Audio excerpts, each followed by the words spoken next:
പ്രിയപ്പെട്ടവരെ, ഞാനിന്നെൻ്റെ സമ്മതിദാനാവകാശം രേഖപ്പെടുത്തി. എൻ്റെ സ്ലിപ്പ് നമ്പർ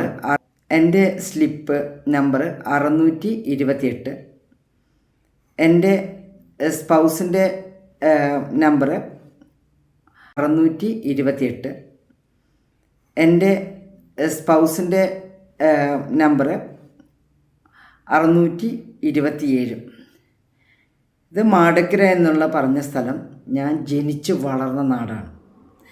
ഇവിടെ ഞാനും എൻ്റെ വിവാഹശേഷം ഞാനും എൻ്റെ പങ്കാളിയും ഒത്തു താമസിക്കാൻ തുടങ്ങി. അപ്പോൾ എന്തുകൊണ്ട് ഇവിടുത്തെ റേഷൻ കാർഡിൽ നിന്നാണ് എൻ്റെ പേര് ഷെയർ ചെയ്യപ്പെട്ടത്. അങ്ങനെ ഈ പ്രദേശം എൻ്റേതാണ്, എൻ്റെ നാടാണ്.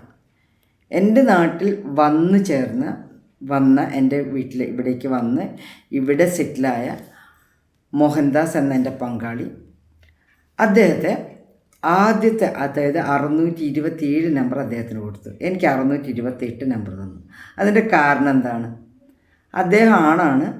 അദ്ദേഹമാണ് നായകൻ, അല്ലെങ്കിൽ പെണ്ണിന് 2ാം സ്ഥാനമേ ഉള്ളൂ എന്നതല്ലാതെ പങ്കാളികളിൽ പുരുഷന് 1ാം സ്ഥാനവും സ്ത്രീക്ക് 2ാം സ്ഥാനവും എന്ന കാഴ്ചപ്പാടും അന്ന നിലപാടുമല്ലാതെ മറ്റെന്താണ് അതിനുള്ള കാരണം?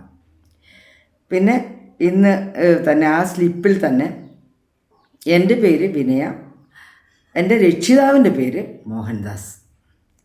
അങ്ങനെയാണെങ്കിൽ എൻ്റെ സ്പൗസിൻ്റെ രക്ഷിതാവിൻ്റെ സ്ഥാനത്ത് എൻ്റെ പേരിൽ ഇടേണ്ടത്, അതിട്ടില്ല.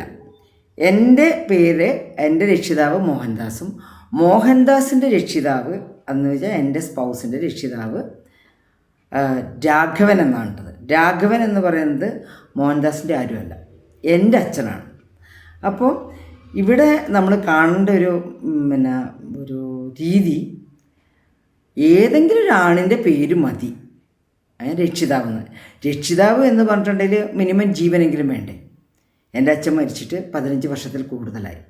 അപ്പോൾ ഒരാണ് രക്ഷിതാവായി നിൽക്കണം എന്നുള്ള ചിന്ത, എന്നുള്ള ആ ഒരു ധാർഷ്ട്യം ആൺകൊയ്മയല്ലാതെ വേറെ എന്താണ്?